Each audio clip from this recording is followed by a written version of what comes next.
Un soplo de tinta sobre papel de arroz. Un azul profundo. Mezcla de índigo y prusia, que se eleva desde el vacío hasta romper en una cresta de espuma blanca. La espuma se afila, se retuerce, se convierte en garras líquidas que se ciernen sobre tres barcas frágiles. Los remeros se inclinan, no en un grito, sino en una concentración silenciosa. Es la resignación ante lo inevitable. Y al fondo, emergiendo de la bruma, una geometría perfecta y serena. El monte Fuji, con su cima nevada. Esta imagen, la gran ola de Kanagawa, ha navegado más lejos de lo que cualquier barco de su tiempo podría haber soñado. Se ha reproducido hasta lo infinito, en postales, en fundas de teléfonos, en camisetas. Se ha vuelto ubicua, casi abstracta, pero en su origen era solo una estampa más. Una entre miles, salidas del taller de un anciano obstinado en el Japón del siglo XIX. Detrás de esa ola que todo lo devora, hay una pregunta que apenas se escucha. No es ¿quién pintó esto? Es algo más hondo. ¿Qué clase de mirada puede capturar en un mismo instante el vértigo de la muerte y la tranquilidad de lo eterno? ¿Qué clase de hombre puede ver en la furia del océano y la quietud de la montaña los dos latidos del mismo corazón del mundo? Su nombre era Katsushika Hokusai. Pero ese nombre es solo uno. A lo largo de su vida firmó con más de 30. Fue Shunro, Soori, Taito, Itsu, como si ninguna identidad pudiera contener la enormidad de su búsqueda. Se llamó a sí mismo Ga Kyojin, el viejo loco por la pintura. La locura no era furia, sino foco. Una obsesión de 8 décadas por alcanzar lo inalcanzable. La línea pura, la esencia, el trazo que no solo representara una cosa, sino que fuera la cosa misma. La historia que sigue no es la de un genio reconocido en su tiempo. Es la crónica de una artesanía elevada a ritmo espiritual. La historia de un hombre que, en un mundo estricto y feudal, encontró la libertad absoluta en el espacio limitado de un bloque de madera y en el fluir de un pincel. Un hombre que no pintaba para los dioses o los shogunes, sino para los viajeros, los comerciantes, la gente común, y que sin proponérselo le mostró al mundo entero una nueva forma de ver. Edo, 1760. La ciudad bulliciosa, un hervidero de mercaderes y artesanos, de teatros kabuki y casas de té. En este mundo de lo efímero, en el distrito de Honjo, nace un niño. No en el seno de la nobleza samurái, ni en la corte de los eruditos. Su cuna está entre los creadores de lo útil y lo cotidiano. A los 3 años es adoptado por un artesano prestigioso, un fabricante de espejos para el shogunato.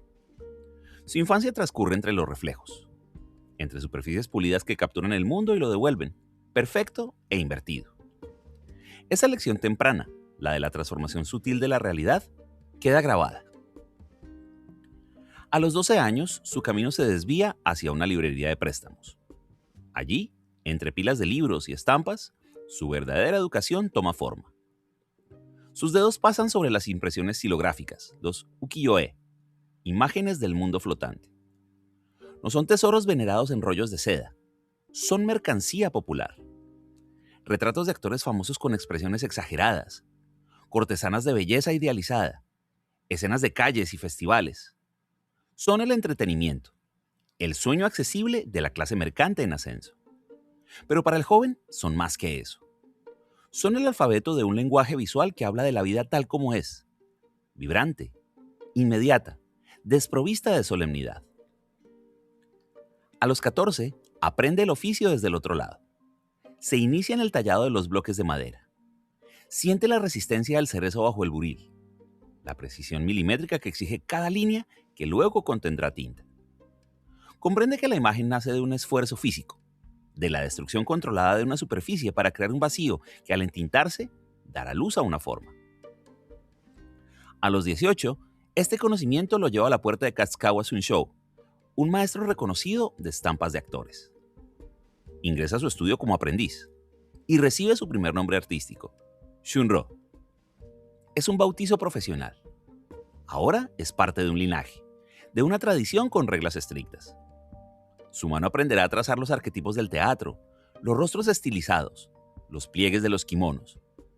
Pero en sus ojos ya habita otra curiosidad, una inquietud que mira más allá de los confines del estudio, hacia el mundo flotante en toda su vasta, desordenada y sublime complejidad.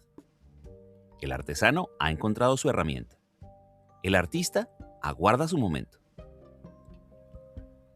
Los años en el estudio de Sun Shou fueron de aprendizaje disciplinado, pero también de un silencioso desasosiego. La mano de Hokusai dominaba las convenciones, los rostros alargados de los actores, los gestos estilizados del teatro kabuki. Sin embargo, su mirada comenzaba a divagar. Las reglas estrictas de la escuela Katsukawa le parecían cada vez más los bordes de una jaula. El hallazgo no fue un relámpago, sino un amanecer lento. Comenzó a buscar otros aires. Su curiosidad lo llevó hacia el arte realista chino de las dinastías Song y Yuan, donde encontró una naturalidad en el paisaje, una poesía en el trazo que sugería más de lo que mostraba. Y luego, a través del diminuto filtro del puerto de Nagasaki, el único contacto del Japón aislado con Occidente, llegaron a sus manos grabados y manuales europeos. Eran imágenes planas, prohibidas, que desafiaban todo lo que conocía. La perspectiva lineal, ese truco que creaba una ilusión de profundidad en un plano bidimensional, lo fascinó. No se trataba de copiar, sino de entender un nuevo modo de organizar el espacio, de guiar el ojo. Hacia 1798, la tensión se rompe. Hokusai tomó una decisión que equivale a una declaración de independencia. Abandona la escuela Katsukawa. Renuncia a la seguridad del linaje artístico. El gesto es a la vez práctico y filosófico. Se declara libre. Libre para mezclar la delicadeza del pincel chino con el vigor de la línea japonesa. Libre para emplear la perspectiva occidental no como una copia, sino como un nuevo principio de composición, para encuadrar el mundo flotante desde ángulos imposibles. Este fue su verdadero hallazgo, la síntesis. Comprendió que la esencia no residía en la pureza de un estilo, sino en el diálogo audaz entre ellos. El mundo flotante ya no sería solo un retrato de la fugacidad urbana. Podría contener la inmensidad de un paisaje, la espiritualidad de un poema, el ímpetu de una ola. Había encontrado su lenguaje y con él la misión que consumiría el resto de sus días. Usar ese lenguaje para buscar en cada estampa el instante donde lo eterno y lo transitorio se encuentran y se reconocen. El mundo de Hokusai era un archipiélago cerrado. Japón vivía bajo la política del Sakoku, el país encerrado. Durante más de 2 siglos, los shogunes Tokugawa habían sellado las fronteras. El contacto con el exterior era un delito, salvo un fino hilo de comercio con chinos y holandeses, confinado a la isla artificial de Dejima en Nagasaki. Este aislamiento forzoso cultivó una cultura intensa, introspectiva y jerárquica.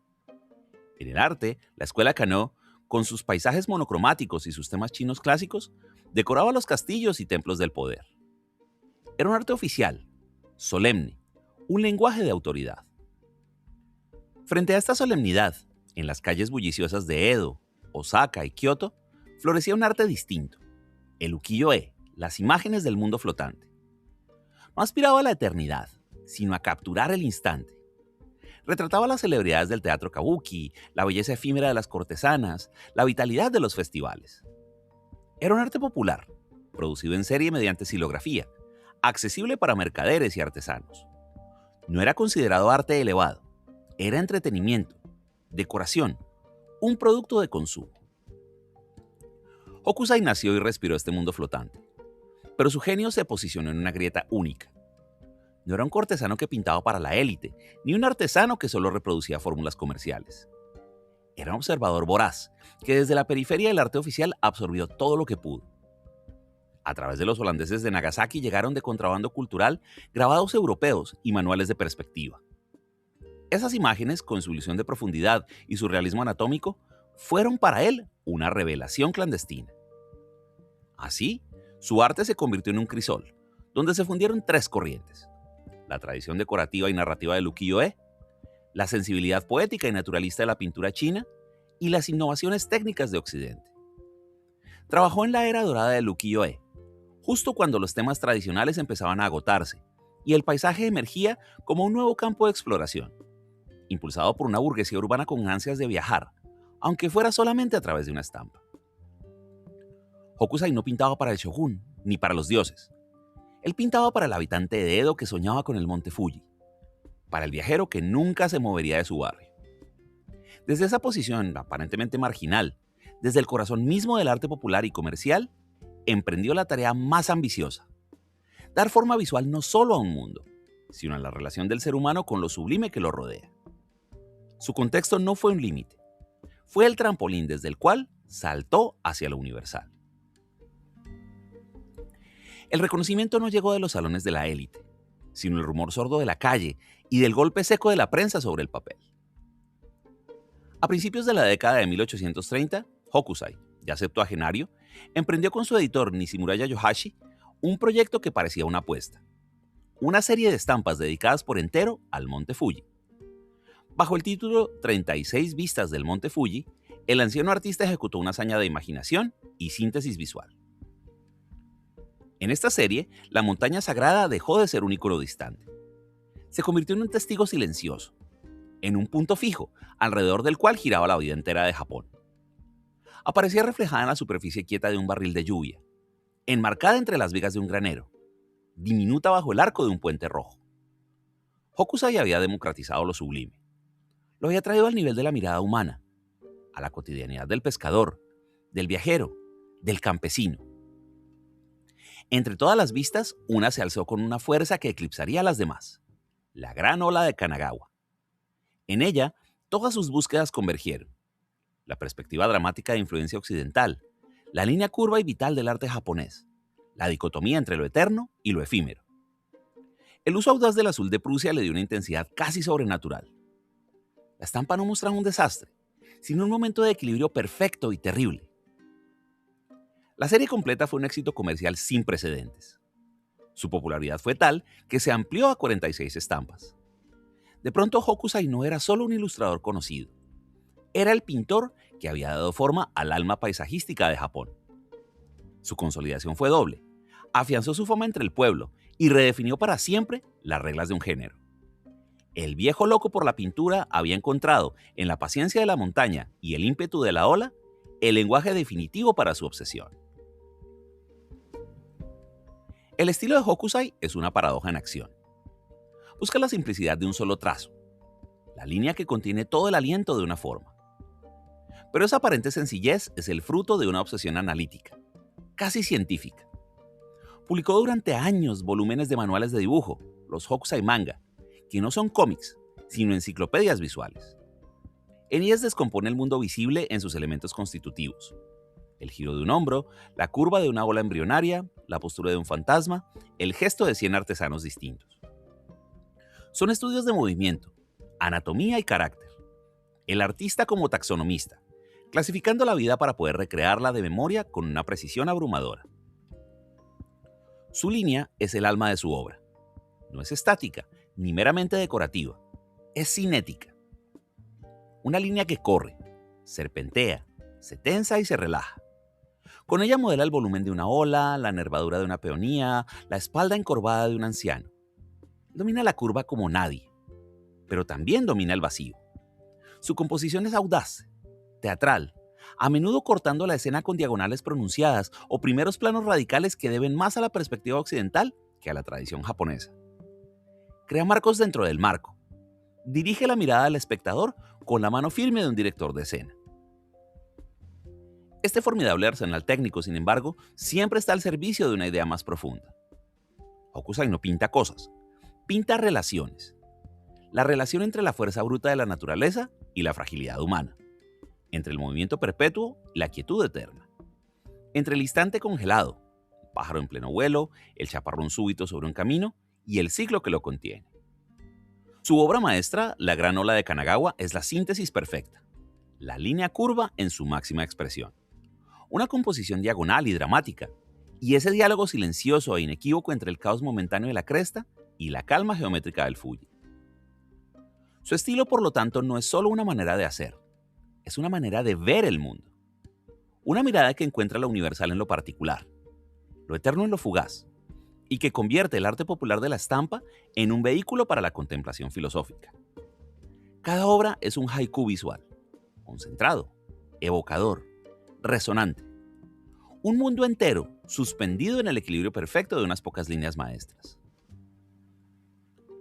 El hombre que buscaba un trazo único, definitivo, cambió de nombre más de 30 veces.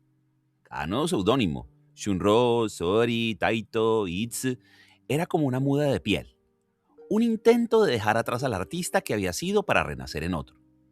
Esta fue su primera y más reveladora contradicción: la búsqueda de una esencia inmutable a través de una identidad en perpetua transformación. Cuanto más quería apresar la verdad del mundo, más se esfumaba su propio yo en el proceso. Su arte, el ukiyo-e, pertenecía al mundo de lo efímero. Eran estampas producidas en masa, desgastadas tras cientos de impresiones, destinadas al consumo popular. Un arte del instante. Sin embargo, su ambición era de una escala monumental: capturar la eternidad. Pintaba dioses y demonios, las 100 vistas del Fuji, olas que parecen congeladas en su momento de mayor furia para siempre. En sus manos, lo comercial y lo trascendente dejaban de ser opuestos. La contradicción se volvía alquimia. La técnica más terrenal servía a la visión más elevada. Su vida personal parecía un reflejo distorsionado de la serenidad que plasmaba. La muerte de 2 esposas, hijos problemáticos, un incendio que destruyó su estudio y décadas de obras, mudanzas constantes, una pobreza testaruda. Frente a este caos, su práctica artística era un ritual de disciplina férrea. Se levantaba al alba y pintaba hasta que la luz se iba. El desorden externo contrastaba con el orden interno de su taller, donde cada pincel, cada barra de tinta tenían su lugar. La tormenta de la vida alimentaba paradójicamente la concentración absoluta de su creación. Y estaba su relación con el reconocimiento. Anhelaba ser tomado en serio como un gran maestro, no solo como un hábil ilustrador. Soñaba con que su trabajo trascendiera el estatus de mercancía popular. Sin embargo, operaba dentro del sistema comercial del ukiyo-e con una astucia pragmática, satisfaciendo demandas del mercado, creando series por encargo.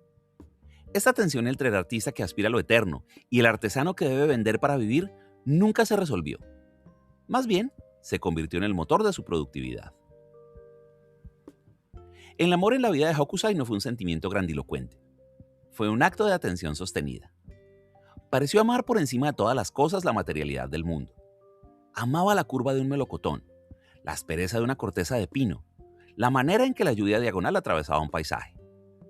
Este amor por lo visible se traducía en una devoción casi religiosa por el acto de capturarlo. Y su pincel era el instrumento de este amor, una extensión de una mirada que nunca se cansaba de asombrarse. Pero hubo también un amor humano, concreto y crucial, el que lo unió a su hija, Katsushika Aoi. Ella no fue solo una acompañante en su vejez, fue una artista de talento formidable, su colaboradora más íntima. En el estudio silencioso compartido entre pinceles y bloques de madera, se tejía una complicidad tremenda. Ella entendía su obsesión, su ritmo implacable. Lo asistía cuando la artritis oponía resistencia a sus dedos, quizá completando fondos o mezclando pigmentos. En Oi, el amor filial y la hermandad artística se fundían. Era el espejo más claro de su propio genio, y quizás su vínculo más profundo en un mundo de pérdidas constantes. Frente a este núcleo de complicidad se alzaba la vasta soledad del perpetuo buscador. Hokusai era un hombre rodeado de gente, editores, aprendices, admiradores, pero habitado por una pregunta tan íntima que resultaba intransferible. La soledad no era el vacío de la ausencia, sino la plenitud de una concentración que excluye todo lo demás. Era la soledad del monje frente a su koan visual.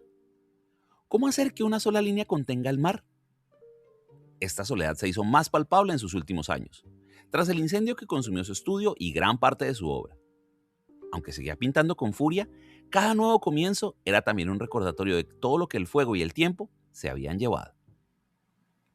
Así, en los últimos trazos de Hokusai, convergían el amor por el detalle del mundo, la lealtad silenciosa de su hija, la soledad esencial del creador y la resistencia última del cuerpo.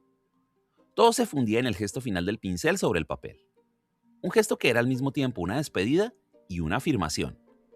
La de que el arte es quizás la única forma verdadera de amar lo que inevitablemente se pierde. La vejez para Hokusai no fue un ocaso, sino una refracción. La luz de su obsesión, al atravesar el prisma de los años, se descompuso en nuevos matices.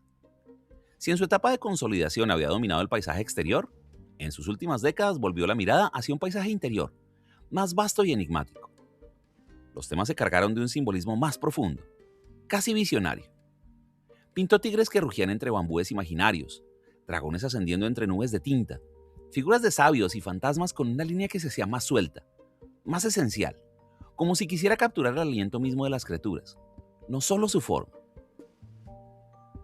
Esta transformación final coincidió con una de las mayores tragedias de su vida, el incendio de 1839 que destruyó su estudio y con él décadas de dibujos y bocetos. Lejos de apagarlo, la catástrofe pareció avivar un fuego distinto en su interior. Perdido el archivo material de su vida, se reafirmó en el único territorio inviolable, su capacidad de crear. Con una humildad práctica y una soberbia artística inextinguibles, empezó de nuevo. La pérdida lo liberó de su propio pasado. Ya no había nada que conservar. Solo había, frente al papel en blanco, la posibilidad pura del próximo trazo. Su muerte en 1849, a los 89 años, no cortó su historia. La dividió en dos ríos. Uno, el de su vida terrenal, cerrado. El otro, el viaje póstumo de su obra, apenas comenzaba. Poco después, con la apertura forzosa de Japón durante la era Meiji, sus estampas, a menudo usadas como papel de embalaje para la cerámica, comenzaron a llegar a Europa. Fueron un impacto silencioso y revolucionario. Artistas como Van Gogh, Monet o Degas vieron en estas imágenes no un exotismo decorativo, sino una gramática visual nueva, planos audaces, perspectivas inesperadas, una celebración de la línea y del color puro. Hokusai, el viejo maestro de un arte considerado menor en su propio país, se convirtió sin saberlo en un faro para la vanguardia occidental. La verdadera huella de un artista no se mide en la tierra que pisa, sino en el eco que deja en el aire. La de Hokusai cruzó el mar del tiempo y la geografía para instalarse en el centro mismo de la modernidad. Cuando sus estampas llegaron a París a finales del siglo XIX, envueltas alrededor de porcelanas, no llegaron como curiosidades, llegaron como revelaciones. Para los impresionistas, agotados del realismo académico, fueron un soplo de aire puro. Monet estudió sus composiciones asimétricas y sus series sobre un mismo tema. Van Gogh copió meticulosamente sus estampas, admirando la vitalidad de su línea y el audaz aislamiento de los elementos. Hokusai, sin proponérselo, les dio permiso para aplanar el espacio, para exaltar el color, para encontrar belleza en lo cotidiano y en los instantes fugaces. Había sentado desde el otro lado del mundo las bases inconscientes del japonismo. Su influencia no se detuvo en el óleo. La claridad narrativa de sus escenas, la expresividad de sus personajes y su método de descomposición del movimiento en los manga germinaron sigilosamente en el suelo cultural japonés. Son los antecesores directos de la gramática visual del cómic y el anime contemporáneos, donde la línea no solo dibuja, sino que expresa velocidad, emoción y fuerza interior. Su obsesión por capturar la esencia con el mínimo trazo resuena en el diseño gráfico y la ilustración moderna. Pero quizás su huella más profunda sea intangible. Una lección sobre cómo mirar. Hokusai enseñó que lo sublime no habita solo en los templos, sino en la espalda de un pescador, en la curva de una ola, en la sombra de un puente. Democratizó la belleza y la contemplación. Demostró que el arte podía ser popular y profundo, comercial y espiritual, local y universal. Por eso, su obra nunca se convirtió en una reliquia. Se convirtió en un lenguaje que siglos después sigue enseñándonos que toda la fuerza del océano puede caber en el arco de una línea y que toda la eternidad puede sostenerse en el silencio de una montaña al fondo. Su huella es esa, un cambio permanente en la frecuencia con la que miramos al mundo. Al final, solo queda la línea. Una línea que nace de la quietud. Se tensa en una curva perfecta y se disuelve en el vacío del papel. Esa línea puede ser el lomo de una ola, la falda de una montaña, el contorno de un pájaro en vuelo. En su simplicidad, contiene un universo. Hokusai pasó casi 90 años persiguiendo esa línea definitiva. La buscó en el rostro de un actor, en el vuelo de un espíritu, en las 100 caras del Fuji. Cambió de nombre, de estilo, de casa, pero nunca desvió la mirada de esa búsqueda. Se llamó a sí mismo el viejo loco, y en esa locura había una lucidez absoluta. Sabía que la esencia nunca se captura del todo, pero el intento, el acto de buscarla es lo que dignifica una vida. Su obra entonces no es un catálogo de imágenes, es el diario de una obsesión. Un mapa de cómo un hombre puede dialogar con lo visible hasta extraerle su secreto más hondo. Enseñó que lo sagrado no estaba en otra parte, estaba en el azul profundo del mar, en el reflejo de la montaña en un charco, en las manos callosas de un pescador. Democratizó lo sublime al hacerlo cotidiano y elevó lo cotidiano al hacerlo sublime. Hoy, cuando se mira la gran ola de Kanagawa, ya no se ve solo una estampa de una serie. Se ve la tensión eterna entre el ser humano y la naturaleza. El instante de peligro y belleza que precede al cambio. En el Fuji diminuto y sereno, la promesa de que algo perdura más allá del caos. Hokusai no pintó una escena, pintó una condición humana. Así que la próxima vez que una ola, una montaña o la lluvia sobre un camino capturen una mirada, quizás en ese momento resuene la suya. La de un anciano con un pincel, loco de pintura, cuyo testimonio final queda suspendido en el equilibrio frágil y perfecto de un trazo. Todo, la furia y la paz, lo fugaz y lo eterno, habita ya en lo visible. Solo hace falta saber mirar. Gracias.